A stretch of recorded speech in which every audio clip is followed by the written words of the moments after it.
Club Cámara Madrid. Muchas gracias por acompañarnos en este evento organizado por el Club Cámara y de la mano de nuestro socio protector Grant Thornton. Recordar a aquellos que aún no sois socios que este club está orientado a dar visibilidad y facilitar la conexión entre las empresas. Os animamos a que os suméis. Lo primero que vamos a hacer es recordar brevemente las pautas que nos van a ayudar a aprovechar mejor esta sesión. El webinar va a ser grabado, por lo que las cámaras permanecerán desconectadas y los micrófonos silenciados para evitar la intromisión de ruidos. Os rogamos que os identifiquéis en el chat con nombre completo y empresa para poder comunicarnos con vosotros correctamente, y si deseáis formular alguna pregunta, os animamos a realizarla a través de este chat. Subiremos la grabación de esta sesión a nuestro canal de YouTube, por lo que podréis revisualizarla en cualquier momento. Y adelantaros también que os remitiremos en el correo de agradecimiento el contacto de Grant Thornton para aquellos que queréis profundizar o aclarar cualquier duda que pueda surgir con posterioridad.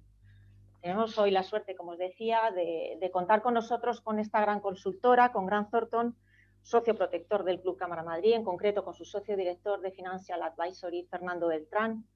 Fernando cuenta con más de 28 años de experiencia en los sectores de industria, energético, automoción, real estate y construcción. Es miembro del Registro Oficial de Autores de Cuentas y ponente en programas de Master Executive, seminarios de Corporate Finance y Real Estate. Participa además en esta sesión Raúl Natividad, CEO de AVS Consulting, y es vicepresidente de la Comisión Nacional de Investigación y Desarrollo de la COE. Además, es presidente del Comité de Ayudas Públicas y Fiscalidad de la I+D. Creo que aporta un gran valor a esta sesión. Necesitamos, como sabéis ahora más que nunca, soluciones que impulsen la I+D para generar ecosistemas de colaboración entre empresas investigadoras e inversoras, con un modelo basado en la inversión privada y en los incentivos fiscales a la inversión, el desarrollo y la innovación. Estos dos grandes profesionales, Fernando y Raúl, nos van a mostrar cómo canalizar inversión privada a fondo perdido hacia proyectos innovadores, abriendo así nuevas vías de financiación a las empresas investigadoras y permitiéndolas participar en un ecosistema español innovador. Muchas gracias, Grant Thornton, por esta iniciativa. Gracias, Fernando, Raúl. Cuando queráis, adelante. Muchísimas gracias, Elena. Muy buenos días a todos. Bueno, en primer lugar, quería agradeceros a todas las compañías y profesionales que habéis aceptado esta invitación. Estamos encantados de estar aquí con vosotros. Luego, en segundo lugar, agradecer a Cámara de Madrid que nos apoye en la organización de este webinar. La verdad es que es una plataforma en la que estamos encantados de participar. Y bueno, nos apoya y nos ayuda en este tipo de acontecimientos con el gran nivel de convocatoria que tiene. También quiero darle las gracias a Raúl de AVS por estar con nosotros participando en este webinar como partner en este servicio que ahora pasamos a explicaros. Y luego también me gustaría darle las gracias y presentaros una mesa de apoyo que tenemos ahora, hoy presente también, porque esperamos que haya un debate hoy, que fundamentalmente es lo que perseguimos, que está compuesta por Germán Rodrigo, Andrés Íñigo y Jacobo Nogueira. Ambos, los tres son profesionales socios de el área fiscal legal, y el caso de Jacobo es el Project Manager de Impulso I+D, y estarán con nosotros también participando, respondiendo a todas las preguntas que podáis tener.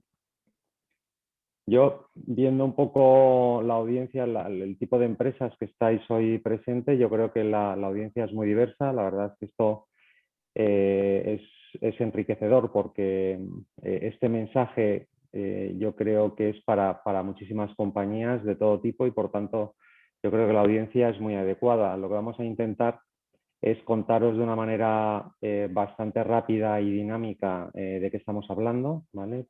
Probablemente estaremos 20-25 minutos no más contándoos lo que es Impulso I+D, porque luego lo que a mí me parece y a nosotros nos parece muy interesante es recibir preguntas vuestras. Evidentemente aquí habrá un nivel de inquietud muy dispar dependiendo de la naturaleza de la compañía y de los perfiles que estáis hoy aquí presentes. Pero bueno, yo creo que podemos abrir un debate muy interesante, y yo creo que esa segunda parte vamos a intentar que sea lo más enriquecedora posible. Pues sin más, empiezo con esta breve presentación que tenemos. Impulso I+D lo que trata es de, y el objetivo fundamental es contribuir a potenciar la actividad investigadora y de innovación. Pero entrando un poquitín más en el detalle, ¿qué es Impulso I+D?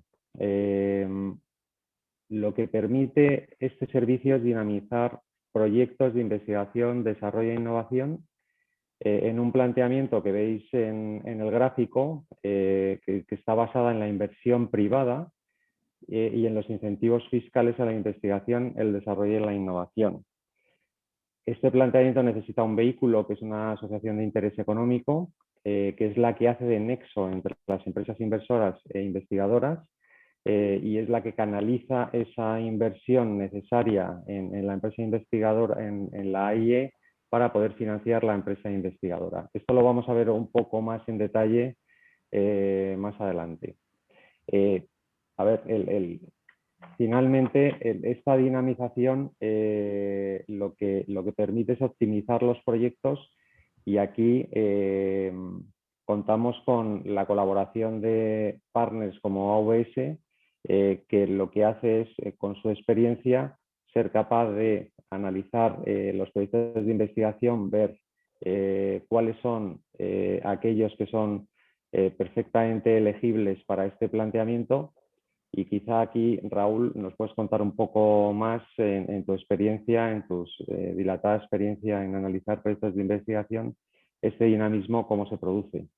No, realmente es que dinamizar la investigación y el desarrollo es algo totalmente necesario. Es decir, la interacción entre la I+D+I y la realidad empresarial podemos encontrar que cada vez es más amplia. Es decir, y si a ello añadimos además el contexto decisorio de la empresa y añadimos además la situación económico-financiera, pues nos encontramos con realidades muy dispares. Entonces, todo lo que sea, necesitamos soluciones ad hoc y lo que estamos construyendo aquí es una solución ad hoc. Es decir, en definitiva, lo que estamos es amplificando el espectro de aprovechamiento de las deducciones fiscales a la investigación y el desarrollo. Numerosos estudios, y algunos muy recientes, incluso realizados en el marco de la agencia tributaria, ponen de manifiesto que se trata del incentivo que más efecto tiene sobre la capacidad de investigación de las empresas.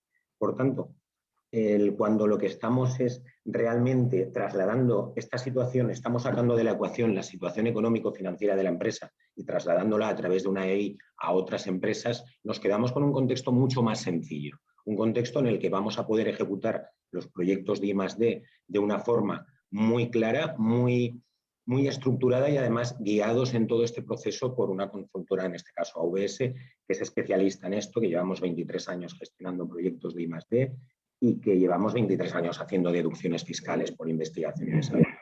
Es un poco el planteamiento, es decir, es intentar aislar totalmente y dar una solución, además, muchísimo más flexible a la hora de ejecutar el proyecto de I+D.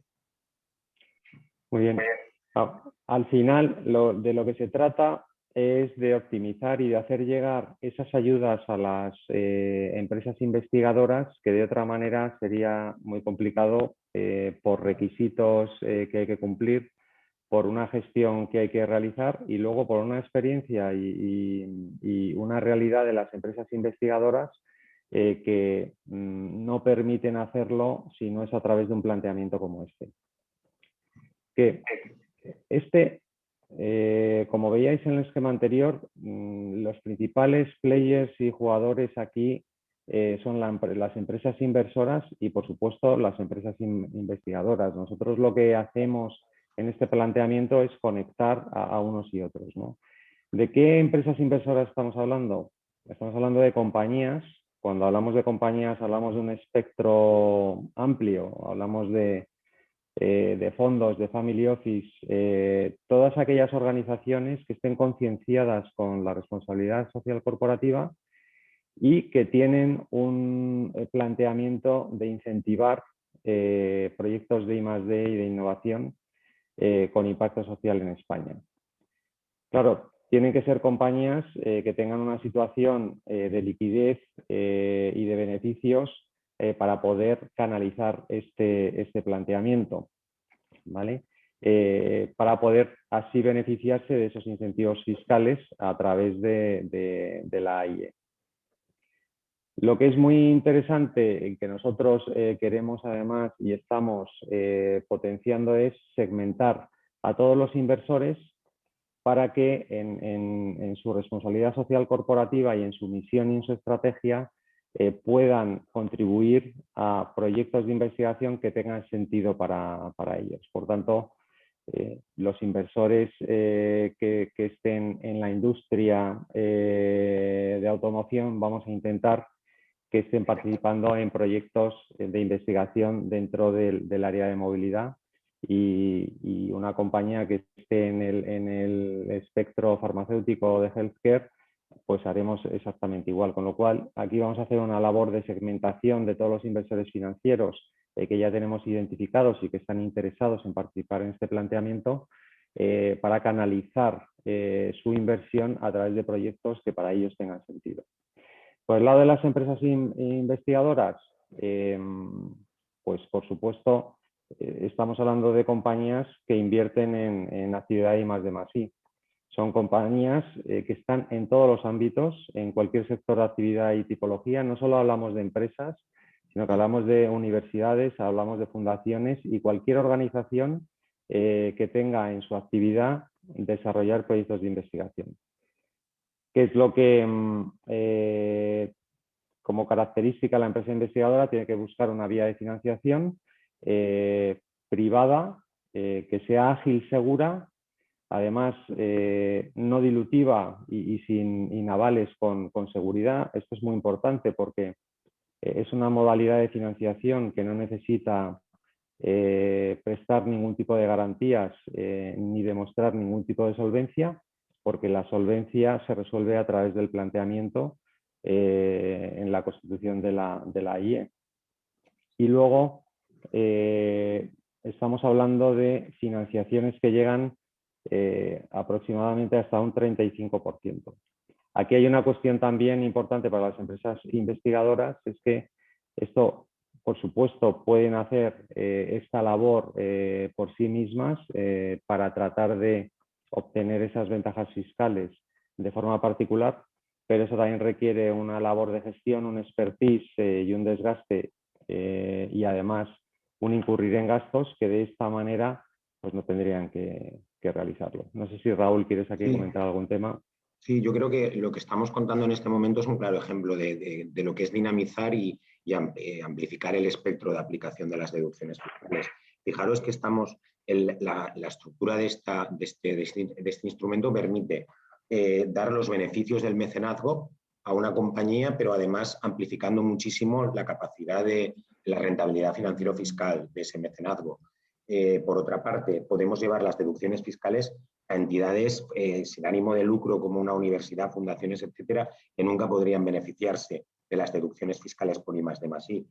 Y en cuanto a la contraposición a la subvención a fondo perdido, podemos llegar a una subvención, el instrumento puede traer a una empresa una subvención de un 35%, que realmente, cuando lo pensamos en el mapa de ayudas que tenemos disponible en estos momentos en España, nos tendríamos que ir a un PIB del CEDETI, que nos permitiría, pues, por ejemplo, un 30% de subvención sobre un 70% del presupuesto. Estaríamos contraponiendo un 21 contra un 35%.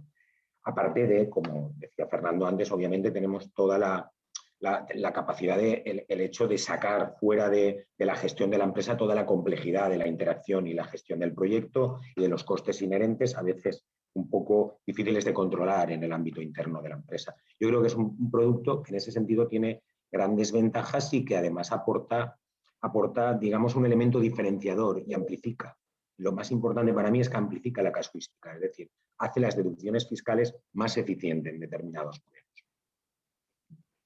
Si hablamos, entrando un poco en lo que es el esquema de funcionamiento, porque, bueno, al final, como os decía al principio, aquí estáis compañías que esto, bueno, pues tenéis un conocimiento bastante amplio de lo que estamos hablando y otras no tanto, ¿no? Entonces vamos a tratar de, por lo menos, contaros lo básico de cómo funciona este planteamiento. Lo primero ¿Qué hay que hacer? Es constituir una asociación de interés económico, ¿vale? Nosotros ya tenemos constituidas y siempre tenemos preparadas asociaciones de interés económico listas para lo segundo, que es identificar el proyecto de investigación en la empresa investigadora. Aquí entran nuestros partners AVS porque es fundamental desde el principio saber de qué estamos hablando, si el proyecto es un proyecto de investigación, qué presupuesto tiene y qué planteamiento, o sea, qué importe puede tener para hacer todos los cálculos y todas las estimaciones económicas del planteamiento. Aquí hay un informe en este momento, cuando identificamos el proyecto de investigación, un informe ex ante que lo que hace es dar confianza y garantía de que ese proyecto de investigación cumple con las características necesarias, ¿vale? Y a partir de aquí lo que se hace es la empresa investigadora aporta el proyecto de investigación a la asociación de interés económico y esta asociación a su vez va a subcontratar a la empresa investigadora para que desarrolle el proyecto. En ese momento, además, las empresas inversoras normalmente en un planteamiento como este son varios los inversores a los que damos entrada. Les damos entrada a través de una ampliación de capital y aportan fondos para financiar a la empresa investigadora una parte, ya os decimos que hasta un 35% de la totalidad del proyecto, y también hay una pequeña parte que tienen que aportar porque hay una serie de gastos de gestión en todo el planteamiento que estamos haciendo. ¿Qué es lo que la empresa investigadora está obteniendo? Hasta un 35% de financiación. La empresa inversora, a cambio de esta inyección de capital que hace en la asociación, que en ese momento se convierte en propietario de la asociación, lo que está obteniendo es un retorno a través de la fiscalidad, porque lo que aprovecha son las bases imponibles y las deducciones fiscales de la AIE, y el retorno lo obtiene a través de la declaración del impuesto sobre sociedades. Mensajes importantes. Esta estructura lo que permite es proteger absolutamente el proyecto de investigación. Es decir, aquí no hay ninguna transmisión ni ninguna transferencia de conocimiento de la propiedad industrial. Hay como luego contaremos más adelante, que le voy a dar paso a Raúl, todo el proceso de certificación y de análisis del proyecto de investigación da un confort, vamos, prácticamente absoluto de que esto y de que las cantidades y todos los importes de los que estamos hablando se van a materializar. Y luego el papel de Grant Thornton en todo esto es garantizar que todos los jugadores y todo el proceso lleva el ritmo y se están cumpliendo con todos los pasos adecuados para minimizar el riesgo de la operación. Si quieres, aquí, Raúl, yo creo que en la aplicación de las deducciones fiscales, que con todo el proceso de certificación que estamos hablando y cualquier cosa que quieras comentar sobre el planteamiento, te voy a dar aquí un poco paso para que lo cuentes tú. Bueno, el procedimiento sobre el que transcurre la obtención del informe motivado vinculante, yo creo que es un procedimiento conocido, que viene del Real Decreto 1432, que es del año 2003, con lo cual estamos hablando sobre una metodología de gestión de las deducciones fiscales que tiene 17 años ya en España, totalmente consolidada, aceptada por la agencia tributaria, copiada por muchísimos Estados miembros de la Unión Europea, y que además puedo decir que en todos los años que llevo vinculado como presidente del Comité de Fiscalidad, son 13 años, o como CEO de AVS Consulting a las deducciones fiscales, no tengo constancia de una fuga de información dentro del contexto estructural de la obtención de un informe motivado vinculante. ¿De acuerdo? Ni desde una certificadora ni desde el propio Ministerio en la emisión y conocimiento de la I+D. En cualquier caso, lo decía antes Fernando, hay una opacidad estructural, es decir, AVS mantendrá actuando en nombre de Grant Thornton un contacto directo y único y totalmente estructurado con respecto a la información. El esquema pues, es bastante sencillo, es decir, en definitiva, nosotros aquí lo que vamos a tener es obtención de dos certificados, un certificado ex ante y un certificado ex post. Es decir, de forma previa lo que haremos será trabajar conjuntamente con la empresa en la identificación del proyecto de I+D, el empaquetamiento y a partir de ahí de la redacción de la memoria técnica para la obtención de un calificativo ex ante que nos permitirá ya estructurar, poner en marcha todo el funcionamiento de la operación. En ese calificativo ex ante intentaremos, cuando sea posible, un calificativo de investigación y desarrollo, y si no de innovación, que como sabemos son digamos, las dos calificaciones que hay. Obviamente, hoy en día la I+D tiene un tipo de deducción superior al de la innovación tecnológica. Hay ámbitos ya de excepcionalidades, como es la innovación en pymes en el ámbito del sector de automoción, y se están trabajando, ya puedo anunciar que se están trabajando en intentar obtener otros campos de excepcionalidades con respecto a la innovación, que preveo que a medio plazo tenga un tipo de deducción un poquito más cercano a la I+D. En cualquier caso, partiendo de ese certificado ex ante, en el que ya empezamos a trabajar con el Ministerio y con la empresa de certificación, haremos una memoria de ejecución. Una vez realizada la memoria de ejecución, tras realizarse el proyecto de investigación y desarrollo e innovación lo obtendremos el calificativo ex post. Es tan sencillo como hacer dos esquemas. Un esquema de trabajo es el informe previo, que solamente describe la planificación sobre trabajos y los objetivos para el ex ante, y a posteriori hacer un informe que ya recoge la ejecución del proyecto. Obviamente nosotros vamos a mantener un continuo seguimiento viendo, digamos, la correspondencia entre los trabajos que se han manifestado que van a realizarse y que han provocado o han motivado el certificado ex ante para la obtención del informe motivado vinculante a posterioridad, que se obtiene siempre antes de la presentación del impuesto de sociedades, con lo cual la empresa investigadora y la inversora van a tener un contexto de certeza previamente a la obtención a la declaración del impuesto de sociedades en el ejercicio siguiente. Pues yo creo que es un esquema bastante sencillo.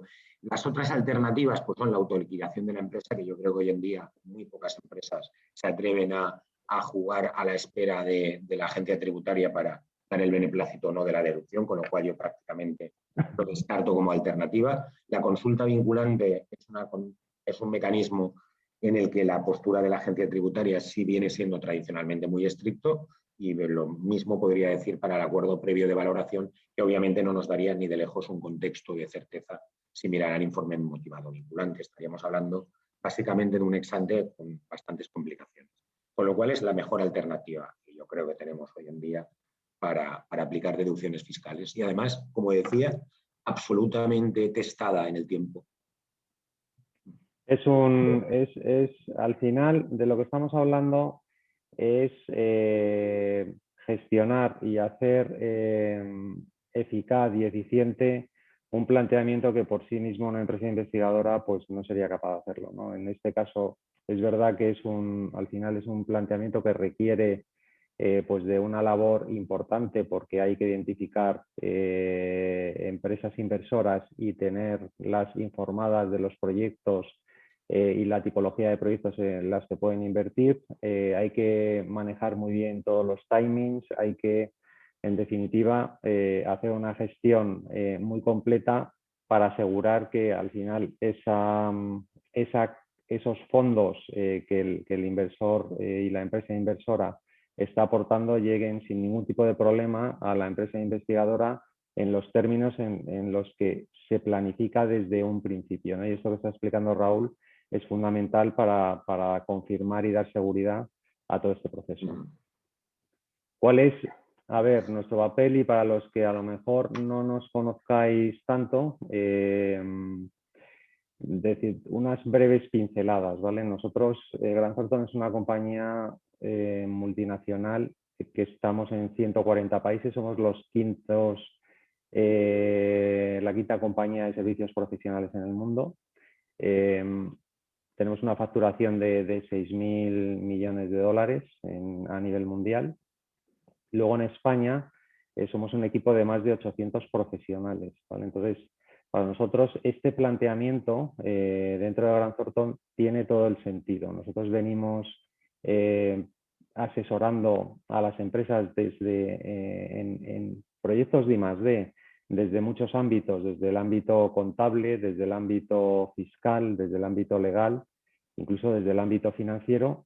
Y lo que estamos haciendo ahora es, como demanda de nuestros clientes y porque nuestro perfil creemos que es un perfil absolutamente idóneo para poder ejecutar este tipo de servicio de la mejor manera por el planteamiento y las características de Grant Thornton, pues nos hemos puesto con nuestros 3.500 clientes a hacer este planteamiento, ¿no? Nosotros fundamentalmente lo que vemos aquí es que tenemos mucha facilidad para identificar compañías que desarrollan proyectos de investigación y tenemos mucha capacidad, porque somos una compañía que tiene un equipo dedicado a las transacciones, a la financiación, de identificar inversores financieros, porque son nuestros clientes desde hace muchísimos años, ¿no? Entonces, finalmente lo que hacemos es gestionar todo el proyecto. Originamos la oportunidad, hacemos un asesoramiento integral. Evidentemente, como hemos dicho, contamos con la participación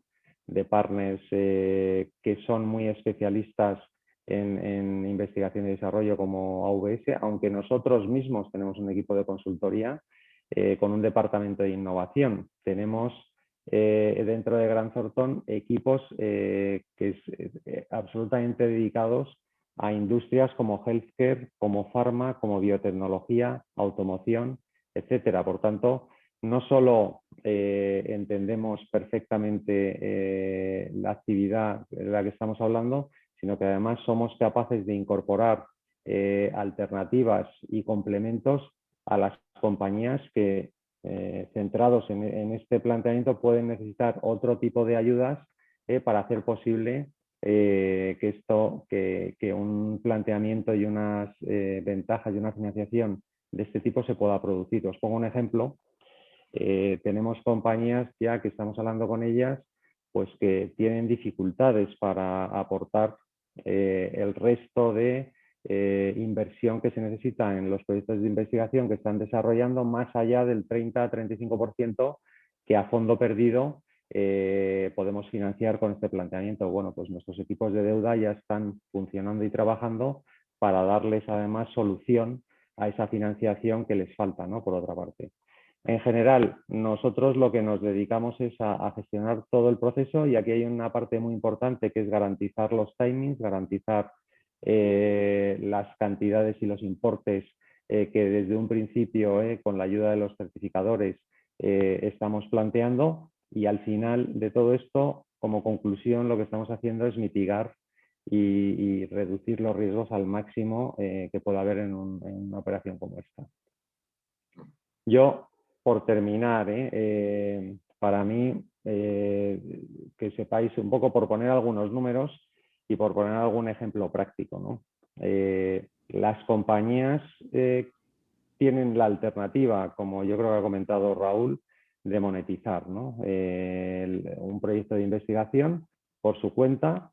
En principio, en la deducción que se pueda plantear, Hacienda te puede dar un 80% de esa deducción, y entonces si vemos la tabla de la izquierda, lo que estamos planteando es un proyecto de investigación con un presupuesto de 2 millones de euros, en el que, bueno, se hace una asunción de que se puede conseguir una deducción del 30% ni más de, por tanto 600.000, y la monetización posible es el 80% de esa posible deducción, que es lo que obtendría la empresa investigadora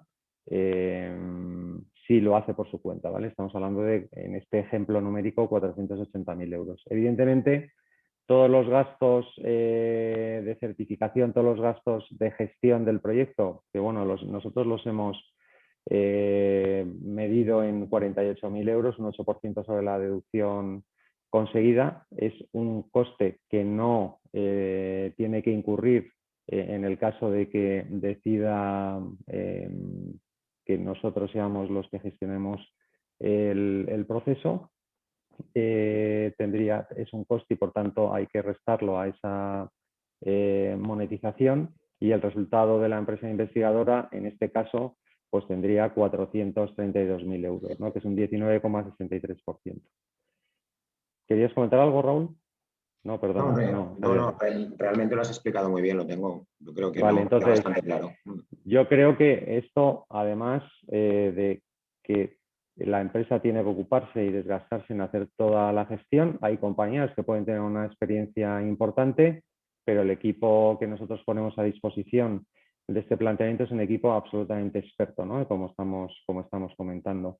Además, esta monetización llega en un plazo más dilatado, porque es aproximadamente, comparado con Impulso I+D, estamos hablando de 12 meses de diferencia. La monetización llega 12 meses más tarde, y luego hay una serie de requisitos que tiene que cumplir la compañía en este escenario, que en el escenario de Impulso I+D no tiene que cumplir, que son pues requisitos temporales de reinversión y de mantenimiento del empleo determinados, que bueno, podemos comentar más adelante si queréis, ¿vale?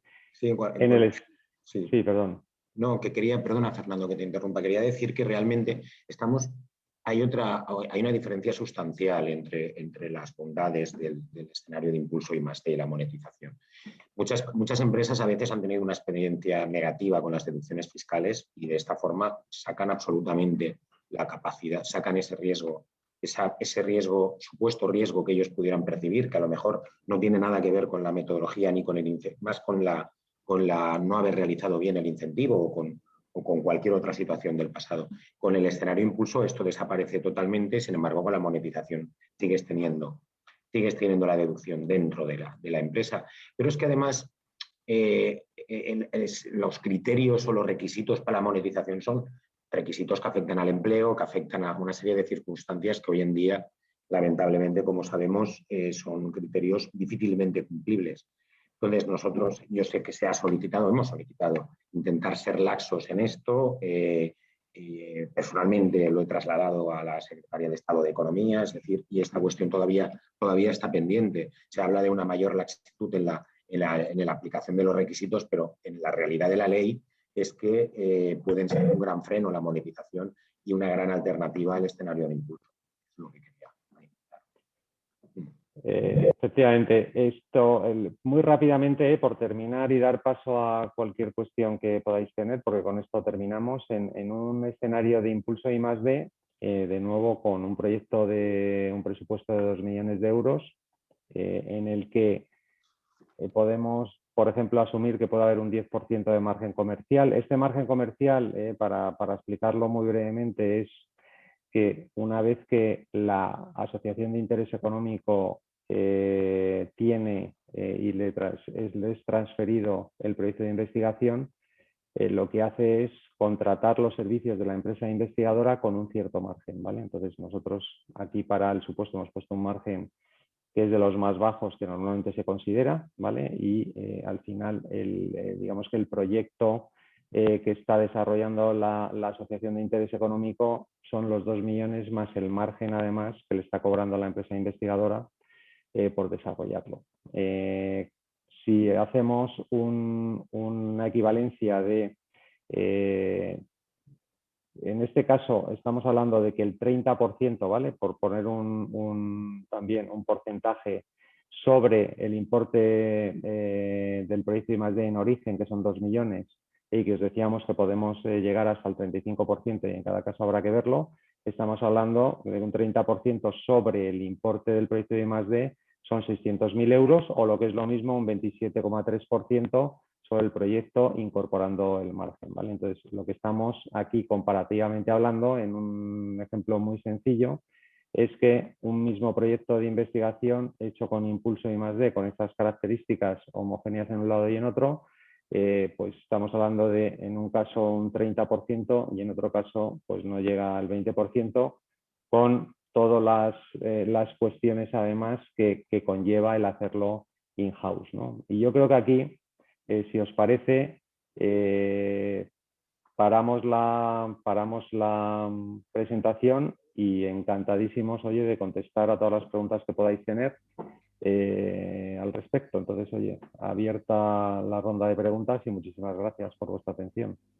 Muchas gracias, Raúl. Gracias, Fernando. Comenzamos así el turno de preguntas, que parece que está bastante animado. La primera que se nos formula es, ¿va a tener esto relación con la nueva ley que prepara el Gobierno de ayudas a startup?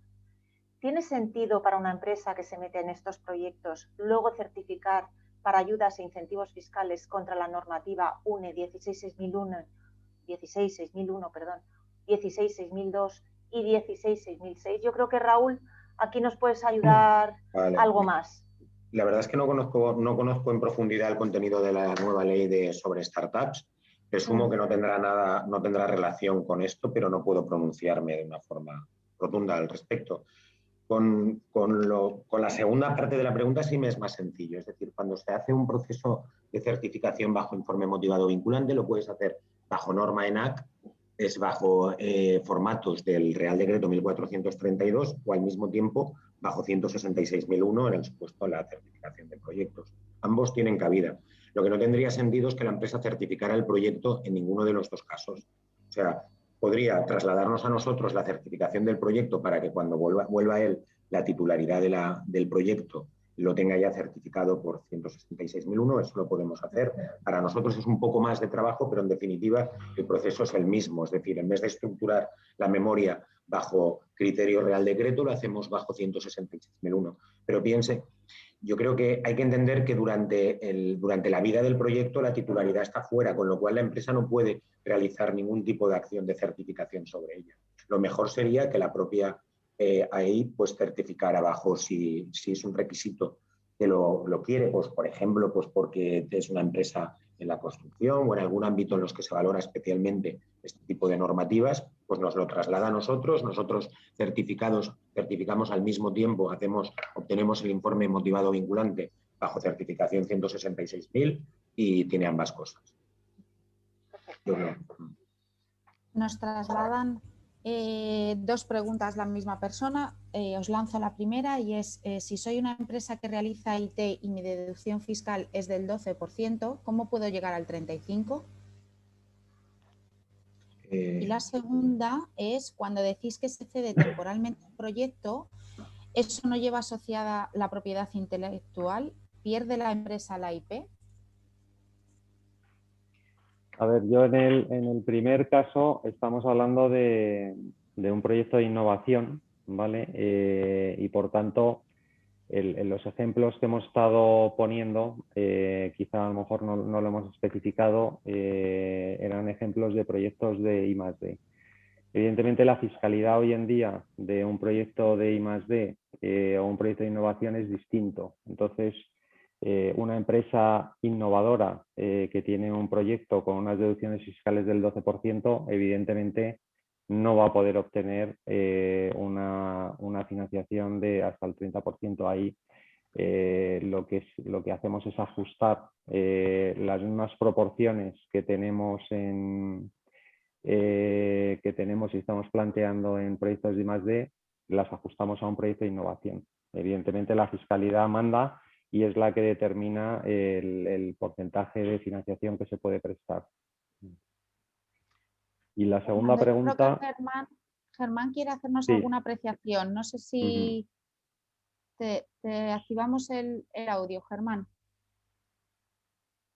Hola, sí, yo quería hacer dos apreciaciones. Una ha sido la pregunta sobre la propuesta que existe de ley de startups encima de la mesa ahora mismo, que, bueno, si no lo sabe todo el mundo, sabe que esto viene de un proceso de hace 2 años aproximadamente, que no está muy claro su contenido, que ahora mismo está en plazo de exposición pública, en el cual, evidentemente, de los contenidos que se están planteando para startups son las deducciones fiscales de innovación y de I+D, con lo cual pues en función de cuál sea el resultado y cómo vaya derivando tanto la propuesta o proposición de ley como proyecto en su caso que se presente y se apruebe, evidentemente va a tener el contenido del D+D, pues habremos que ver cómo lo potencia, ¿no?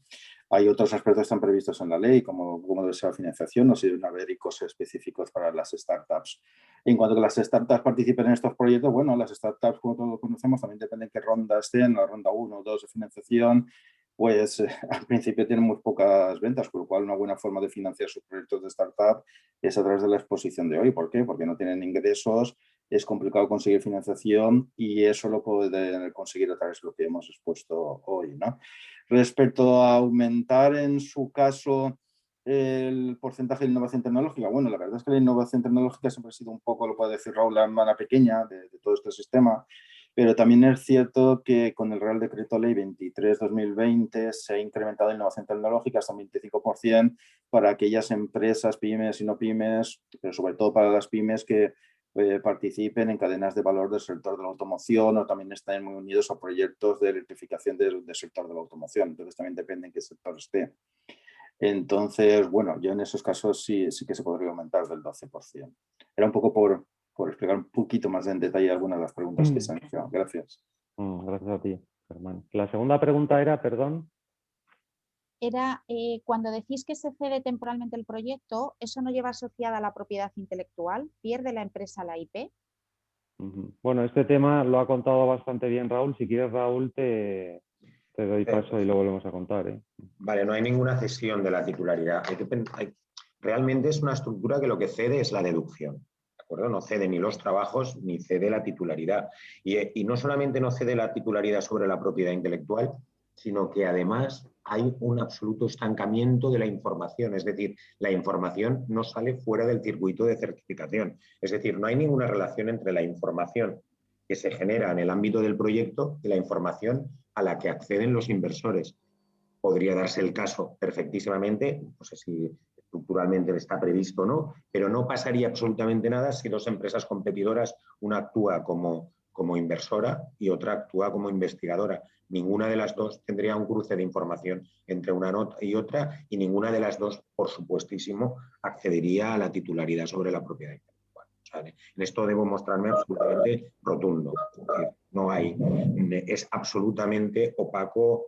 Hay una opacidad estructural absoluta en el instrumento. Parece que Andrés Íñigo quiere hacer también una pequeña aportación. Andrés, si te parece, actívate el micrófono, que también puedes dar respuesta. ¿Está activado ya? ¿Se me oye? Sí, perfecto. Vale, perfecto. Bueno, yo quería incidir en dos cuestiones. Uno, en primer lugar, también en relación con el entorno startup, como ha comentado Germán, pues en relación con el anteproyecto de ley de fomento del ecosistema. A ver, en mi opinión, aunque ya veremos el texto, realmente lo que como medida de fomento de la startup, lo que se procurará en la ley es realmente que se puedan aplicar directamente estas deducciones de I+D las propias startups.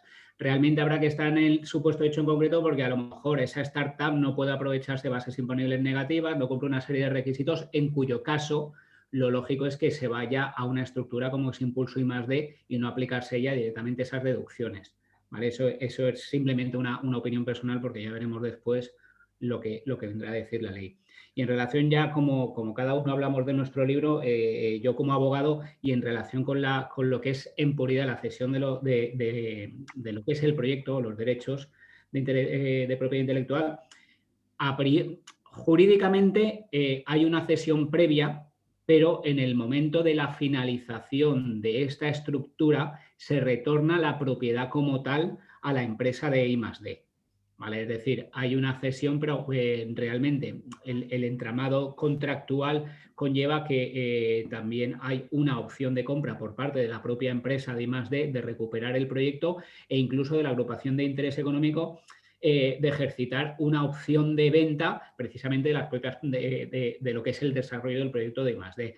De modo que está todo enlazado para que como titular de la I+D sea la IE para poder beneficiarse de las deducciones, pero tras el cierre de la operación se retorna esa titularidad al propietario inicial.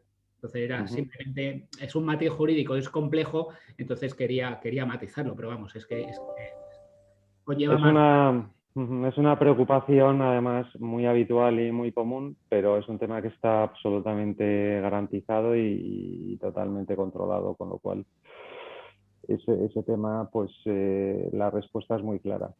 Sí, permíteme, yo creo que podría darse el caso, por ejemplo, que durante la ejecución del proyecto, el que ha cedido la I+D a la EI durante el año, incluso durante ese año, podría solicitar una patente para sí mismo con respecto al proyecto. Es decir, si obviamente no solicitaría la patente la EI, sino la solicitaría la empresa que está realizando la I+D, sería una patente totalmente lícita. Y entonces, al margen del contexto contractual, que tiene que cumplir pues, todos los requisitos o problemas del ordenamiento jurídico, en definitiva, la titularidad es de la empresa y puede, si es el momento lógico de solicitar una patente a principio del proyecto para protegerse de investigación y tal, lo podría hacer en el transcurso. Permíteme, Raúl, nada, simplemente en medio minuto, porque tampoco quiero convertir esto en una cuestión puramente jurídica, ¿vale? En puridad, de facto, en lo que es el plazo de duración del proyecto podemos entender que hay una cesión temporal. Contractualmente al principio no hay una cesión temporal, hay una cesión de verdad de lo que es esos derechos de propiedad intelectual e industrial. ¿Por qué? Porque si no, la agrupación de interés económico no podría aprovecharse de esas deducciones en un futuro. Lo que ocurre es que tras el cierre del proyecto se vuelve a ceder vía ejercicio de opción de compra o vía de ejercicio de opción de venta esos derechos al titular inicial que lo ha cedido. Entonces, pero vamos, como no quiero convertir esto en algo jurídico porque no es el momento, simplemente quería hacer ese matiz. Muy bien, gracias. Vamos a seguir avanzando. La siguiente asistente nos pregunta, ¿cuál es el perfil de inversor? Conoce estas bonificaciones, pero a través de proyectos CDTI y está interesada en saber cuál es el diferencial que tiene esta opción privada. Además, le preocupan los costes asociados, es decir, la operación que lleva Grant Thornton, la certificadora AVS, cuánto es el coste porcentual de cada uno de los intervinientes y qué rentabilidad deja a la empresa innovadora. ¿Quieres que conteste yo la primera parte, Fernando, y contestas tú la segunda? Yo creo que un poco por seguir el orden. La distinción entre una deducción fiscal asociada a un PID del CDTI y un informe motivado vinculante es bastante, a efectos de gestión del riesgo fiscal, es importante. Solamente ciñéndonos al informe motivado vinculante. El CDTI otorga un informe motivado vinculante ex ante y el informe motivado al que nosotros vamos a tener acceso es ex post. Quiere decir, en definitiva, en el contexto del CDTI lo que tenemos es tenemos un informe que nos dice que aquel proyecto que vamos a ejecutar es de I+D. Y luego tenemos un proyecto PID que ha cumplido con unos requisitos, pero que se puede apartar de unos requisitos de, digamos, de evaluación y justificación ante el CDTI, que piensa que ha seguido manteniendo su estatus de investigación y desarrollo y, por tanto, le ha dado considera los hitos ejecutados correctamente.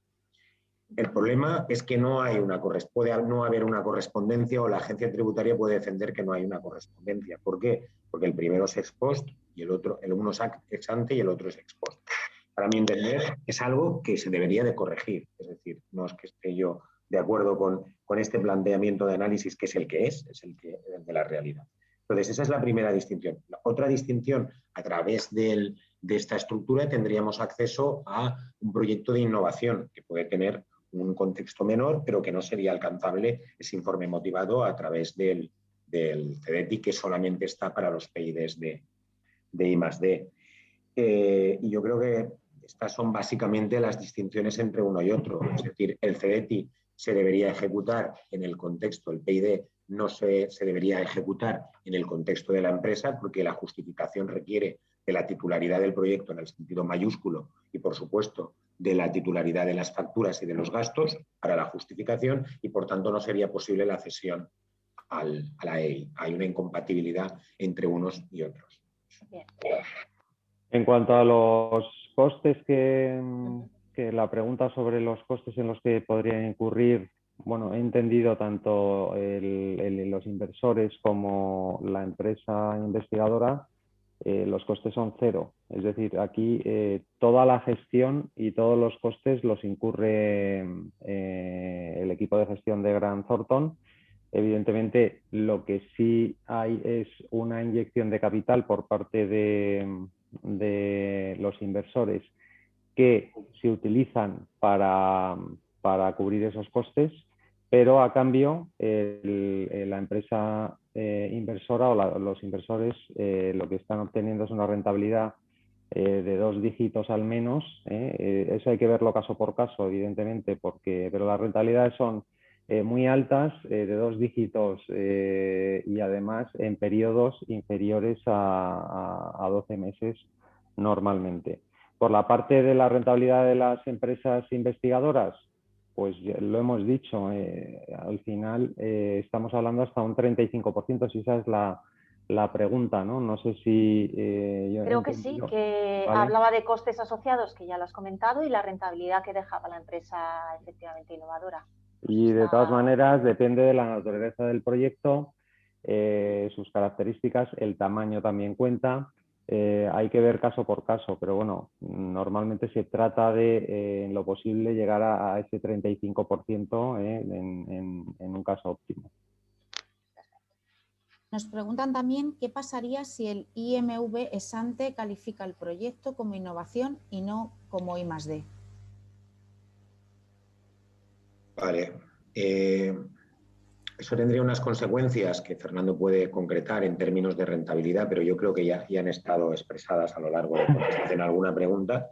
Y a partir de ahí, nosotros lo que intentaríamos es, primero tendríamos que ver si nosotros hemos presentado, porque cuando se presenta el informe, la solicitud del informe ex ante, se presenta una propuesta de calificativo que viene avalada por la certificadora.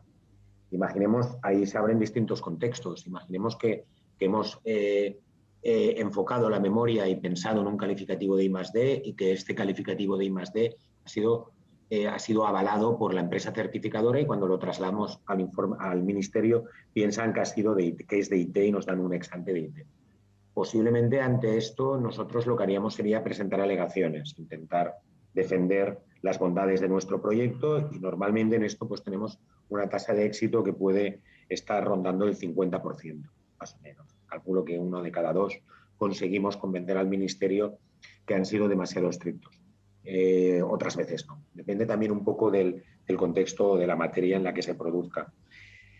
Y si ya estaba y era lo previsto, que era de innovación tecnológica y el ex ante es de innovación tecnológica, pues a partir de ese momento seguiríamos funcionando. En el primer caso habría un momento en el que el árbol decisorio se cerraría y habría que reconducirlo hacia innovación tecnológica y en el otro pues sencillamente estaríamos dentro de la hoja de ruta marcada para el proyecto.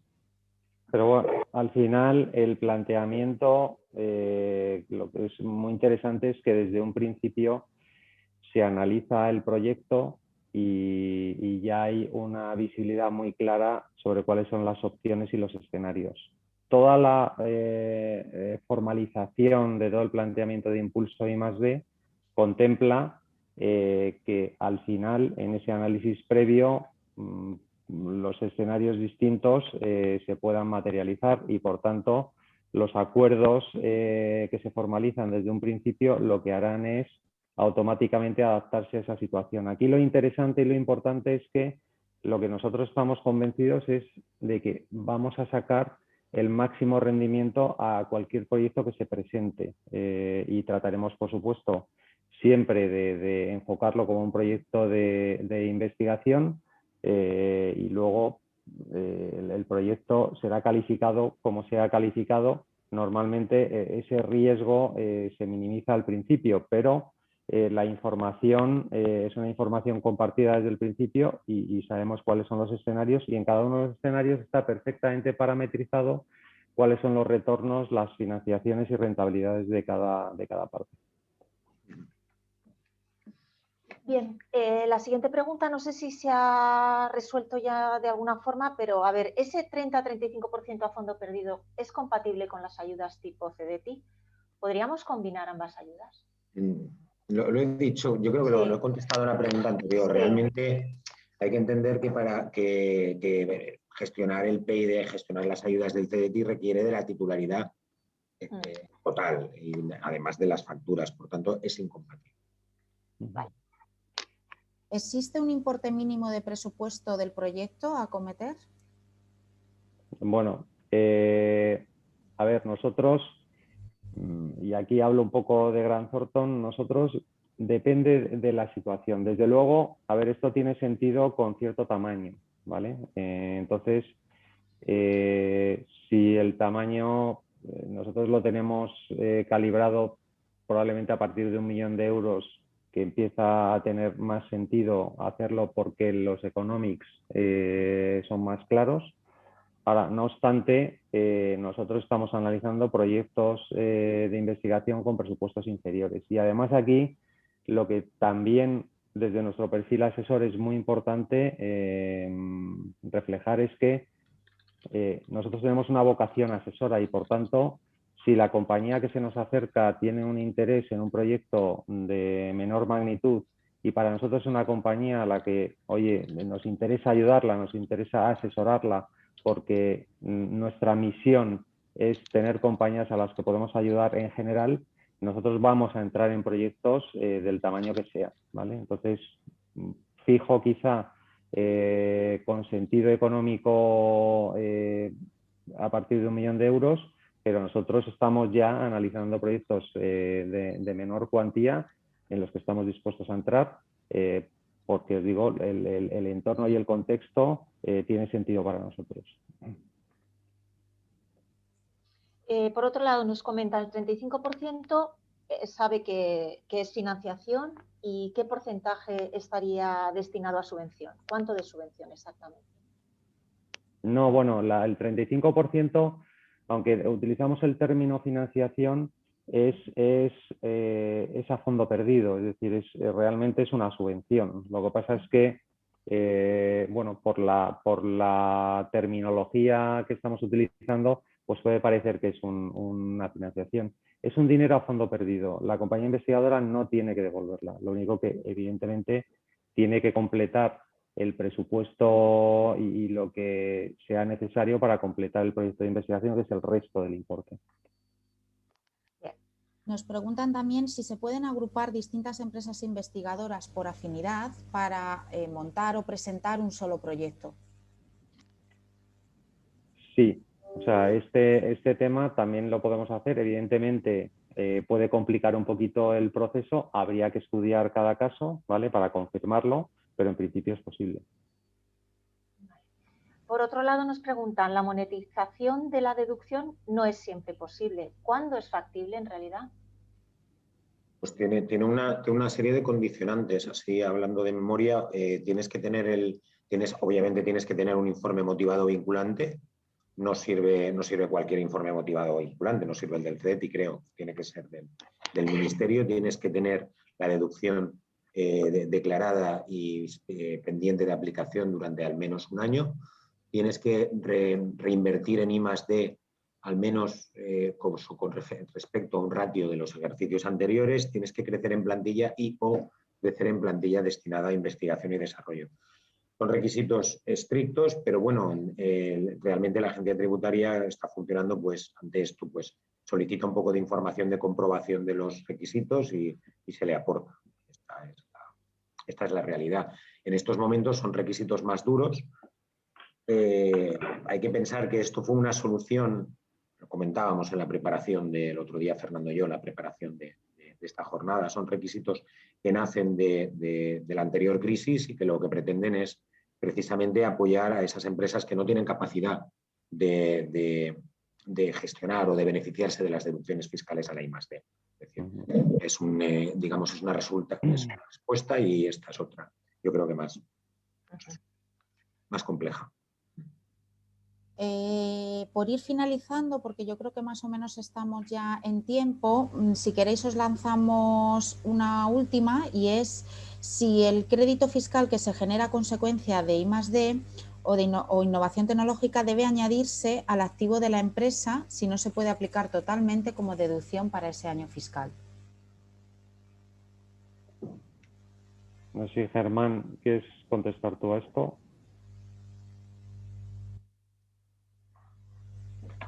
¿Podéis liberar el micro de Sí. Germán? Eso, hola. Sí. Me gustaría responder a dos preguntas del chat, porque creo que la otra también es interesante, otra que hay. En cuanto a esto, vamos a ver.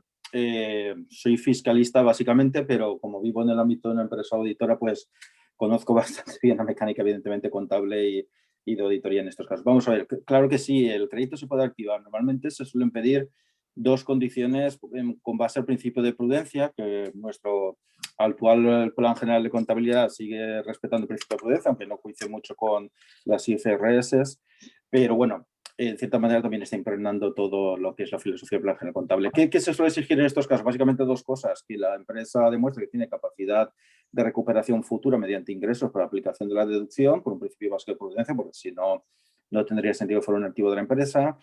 Y luego lo que nosotros también solemos pedir bastante es que al final esté soportado por un motivado vinculante, es decir, que tengamos certeza tanto respecto de aquellos gastos que se hayan certificado y se estén activando, como de la propia calificación y del importe de la deducción. Entonces yo diría con esos dos requisitos indudablemente.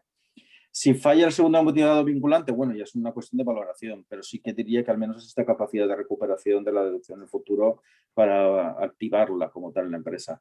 Y la segunda pregunta, muy brevemente, quería hacer también para que quede constancia. Creo que alguien preguntaba si el desarrollo informático podía ser considerado. Bueno, hubo un cambio evidentemente a partir de enero de 2015. Anteriormente no se admitiera, muy complicado meter los desarrollos de software o informáticos dentro de la deducción de I+D, pero hoy por hoy todo desarrollo informático que suponga nuevos algoritmos, interfaces, etcétera, etcétera, sí que pueden, siempre que sean, evidentemente, supongan una novedad como tal, pueden incluirse dentro de la deducción de I+D. ¿De qué estamos hablando? Pues bueno, básicamente otros algoritmos de búsqueda que podamos generar, podría entrar en I+D, motores de búsqueda de páginas web, ya sea, que es muy típico, por ejemplo, pues no sé, los buscadores típicos que vemos de anuncios de busca tu seguro más barato, busca tal producto, una agencia de viajes a través de los motores de búsqueda que tiene en su web.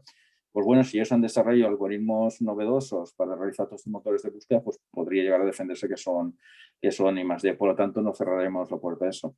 ¿Que no es I+D? Pues todo lo que sea, como siempre, y establece deducciones muy rutinarias o una simple actualización de un software, evidentemente. En esos casos, que no suponga una innovación como tal. En esos casos no entraría en la deducción. Era un poco porque creía que también era una pregunta interesante por responderla al mismo tiempo. Me gustaría añadir a lo que ha dicho Germán esto último, que realmente yo preveo que va a haber incluso una mayor incentivación hacia los proyectos de software, obviamente de carácter disruptivo. Es decir, ya no solamente, es verdad que el tratamiento ha sido siempre muy lesivo y ha sido algo muy denunciado, porque incluso en la identificación de los proyectos con algoritmos o con nuevos lenguajes realmente es muy poco la alternativa o la acústica, pero sí con algoritmos, etcétera. Se ha intentado muchas veces desde la administración intentar hacer una clasificación por actividad. En cualquier caso, el plan digital, el hecho de que tengamos una secretaria de Estado de inteligencia artificial, etcétera, abre toda una puerta y estoy adelantando muchas cosas en las que estamos trabajando en COE en estos momentos, en intentar conseguir algo que es una realidad, que los proyectos de informática, los proyectos de software, tienen que tener una incentivación muchísimo más grande y vamos a caminar hacia esa I+D entendida desde un momento no absolutamente acotada a nuevos algoritmos ni tal, sino a la estructuración, al servicio y a la conceptualización del producto, especialmente cuando apliquen inteligencia artificial. Bueno, lamentablemente no tenemos más tiempo para seguir resolviendo las dudas. Muchísimas gracias a Fernando, a Raúl, a la mesa de apoyo que también ha aportado efectivamente un buen valor a este debate. Y recordaros que en el correo de agradecimiento incluiremos el contacto de Grant Thornton para que podáis efectivamente resolver estas dudas que quizá haya quedado alguna sin resolver o las que puedan surgir en adelante. Ellos están a vuestra disposición para cualquier consulta, estarán encantados de poder ayudaros. Así que, sin más, muchas gracias, Fernando, de nuevo, muchas gracias a todos los asistentes, Grant Thornton, y hasta pronto. Seguimos en contacto y os animamos a que sigáis participando en todas estas sesiones que aportan efectivamente conocimiento y os ayudamos a seguir avanzando en estos tiempos que son realmente complicados. Así que muchas gracias de nuevo y hasta pronto. Sí. Muchas gracias a todos y como dice Elena, estamos a vuestra disposición para cualquier cuestión que queráis resolver, esta o indirectamente ligada a esta cuestión. Muchísimas gracias. Muchas gracias.